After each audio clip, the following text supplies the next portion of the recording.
Even though I'm a financial influencer myself, I rarely watch any personal finance advice on YouTube. I'd rather watch literally anything else. And despite the promise of wealth that these financial influencers make, following some of their advice could be one of the worst financial decisions that you ever make. So let me explain why financial influencers are incentivized to keep you poor, why influencers are rewarded for giving bad advice, and why even good financial advice might not be the best for you. But it's not all bad, and at the end, I'll tell you about the financial influencer that literally changed my life. But first up, let's make one thing really clear. Most personal finance influencers are not qualified to give financial advice. And if you look in the description of most of their videos, most of them will even say this themselves.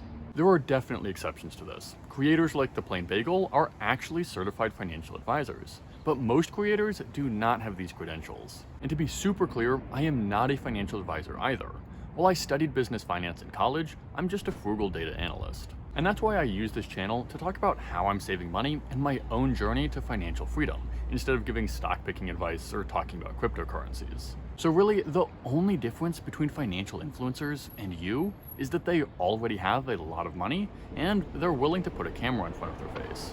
But many of them didn't even become rich by following their own advice. For example, Graham Stephan made most of his money by being a real estate agent in a lucrative market, while Kevin from Meet Kevin built his wealth by aggressively leveraging properties.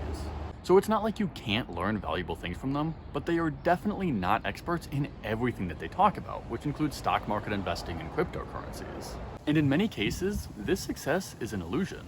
Meet Kevin did make a lot of money from real estate, but he makes even more money from his YouTube channel. And Joshua Mayo might seem like the expert on all things side hustles, but really, most of his own income comes from YouTube ad revenue and brand partnerships. So many financial influencers make most of their money by telling you how you can supposedly get just as rich as them. But not only are most financial influencers not qualified to give you financial advice, many of them are actually incentivized to keep you poor. To actually grow your wealth, you need to keep as much of your money as possible. But that's not in the best interest of financial influencers.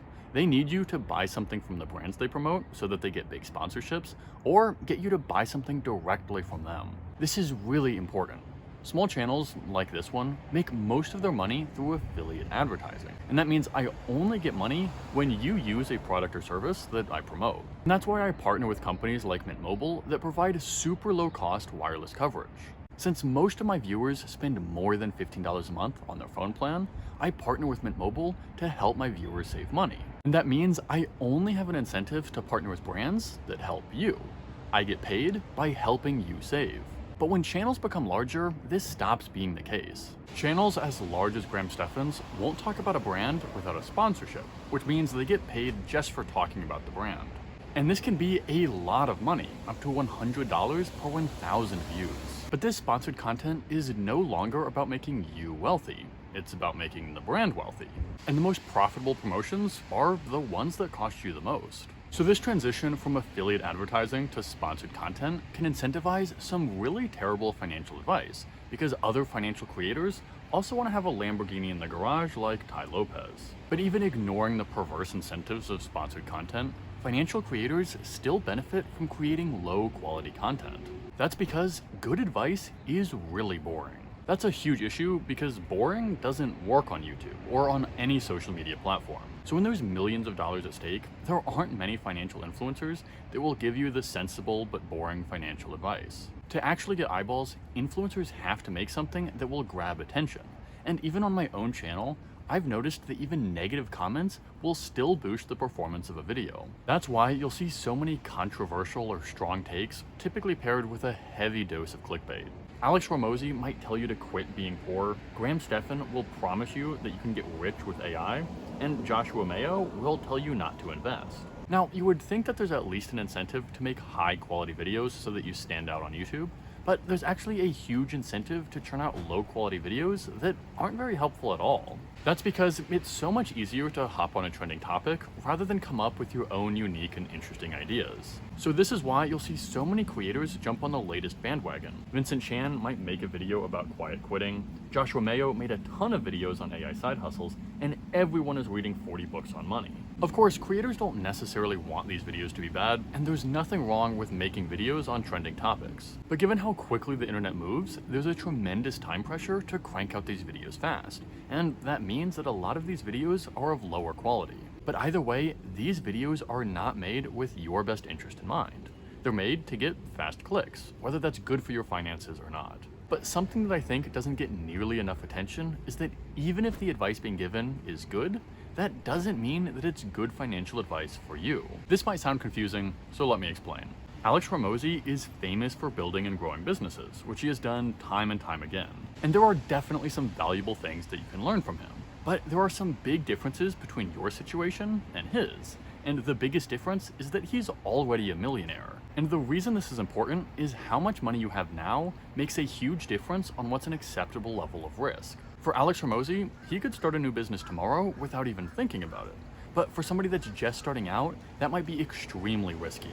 So even if an influencer is sharing great advice, that doesn't mean that you should follow it.